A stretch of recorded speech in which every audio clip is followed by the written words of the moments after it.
Surprise! Stephen King has a new short story out today, and I was lucky enough to have already read it a few weeks ago. So here's my short and spoiler-free review of Finn. Hi everyone, welcome back to my channel. I'm Dave Musson, at Dave Musson on Instagram, and this is the place where usually I'm taking you through the works of Stephen King in chronological order and giving you 19 reasons to read each of his books. Do have a look around the rest of my channel if you've not been here before, you might find something you like. There's also a bunch of specials too, including my ultimate guide to the Dark Tower series. However, this one is slightly different. As you'll know from the intro, it is a review episode, specifically a review of King's new short story, which is out today on Scribd. It's Finn. So I'm going to keep this review fairly short and spoiler-free, although at the end of the video I will throw in a few Easter eggs I spotted, a bit like I did with the Gwendy's Final Task review. So if you want to dip out before those and discover them yourself, you can, but if you want to see what I found and let me know what you thought of them, then you can do, and you can drop your thoughts in the comments below. Also, let me know what you think of this story in general. It's an interesting one, so pop your comments below and let me know what you thought of it. So before I get into my review, I'll just quickly cover the mechanics of this story, how you can go about reading it, and why I've already read it. So as I mentioned, this story is out exclusively on Scribd. It comes out today. It is a Scribd original, and Scribd is kind of like Netflix for book lovers, but without the horrendous monthly subscription fees. So in terms of how I got to read this, well, I was ticking along nicely, completely unaware that a new Stephen King story was imminent, when on my Instagram, Scribd approached me. Now, for some reason that I'm very grateful for, they felt like I was enough of an influencer to be given early access to Finn. So I got the chance to read the story and then had to record a short 30-second video giving my thoughts on the story for them to use in their campaign. You may well have seen it by now. My face might well be out there. And that was great. That was a real thrill. I'd never been an influencer of any sort, so thank you to Scribd for reaching out to me. But also 30 seconds to review even a short story didn't quite feel like enough, and hey, I wanted to put a bit more content out for you guys, so I thought I'd do a slightly longer review of Finn for you here, and that's what we're looking at right here, right now. And just while we're talking Scribd, now I'm not on commission for saying this or anything, but as part of the campaign, they very kindly gave me a month's access to their platform, and I've been exploring it, having a play. It's got a great selection of books. I'm not one for reading off phone screens, so I haven't really delved into a novel, but I have been exploring their extensive collection of sheet music, which I think is a wonderful addition to this sort of collection.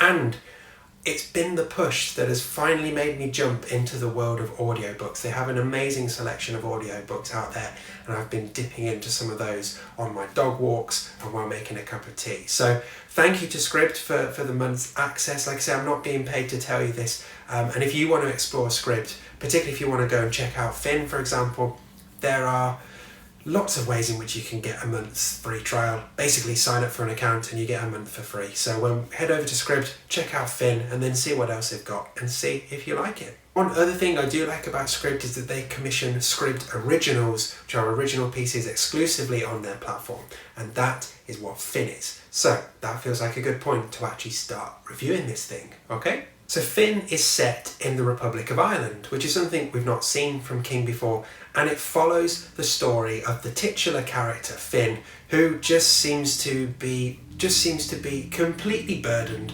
with bad luck. He was dropped at birth, he bust his arm falling off a climbing frame as a child, he was even hit by lightning at one point in his youth and ended up in a coma.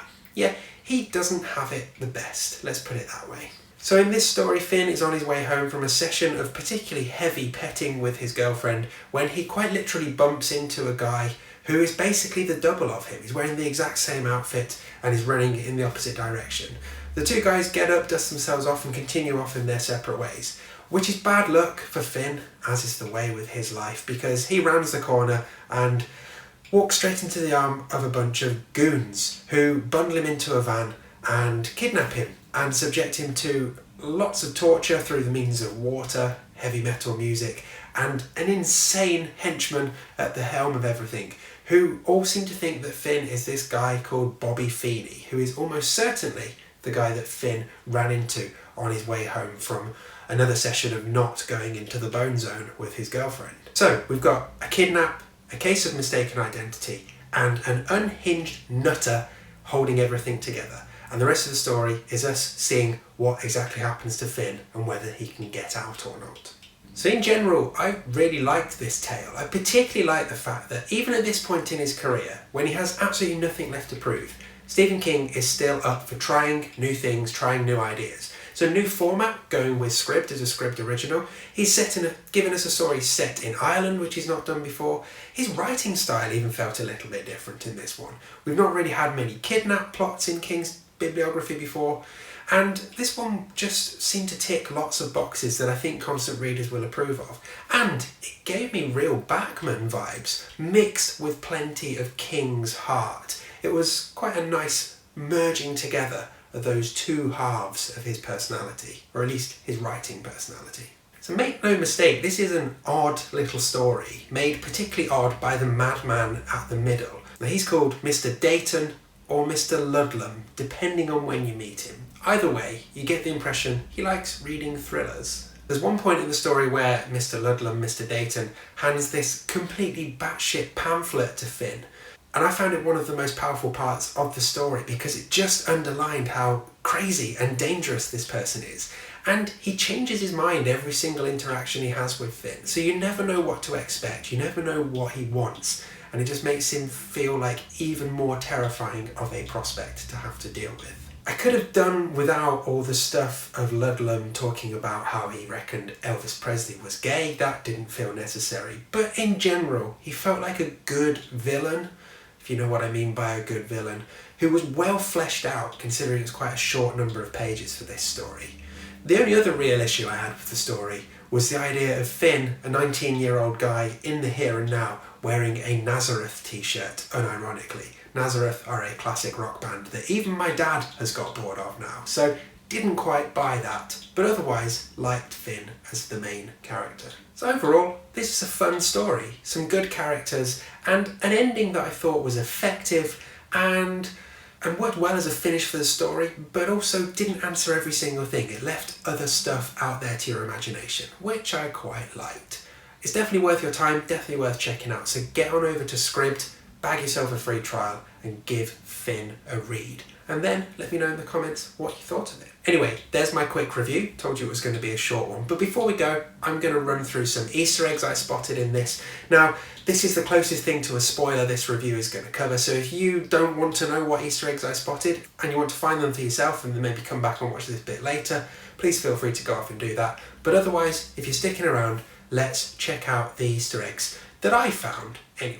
Okay, in this story, Finn is 19 years old, and of course he lives at number 19 Rowan Tree Road. So I mentioned that one of the ways in which he's tortured by his captors is with the use of heavy metal music, specifically AC/DC, Anthrax and the Ramones, who are not heavy metal, they're punk. Yeah, I know. Just let's leave genre debates aside for now. Loud guitar-based music. AC/DC, Anthrax, the Ramones. Three of Stephen King's favourite bands. It's basically Stephen King's writing playlist. So there's a great part in this where Ludlum tells Finn a story about how Elvis Presley was actually a twin and he consumed his sibling in utero, which is just like, of course, The Dark Half. This one's a stretch, I know, but Finn keeps getting sent back to his cell.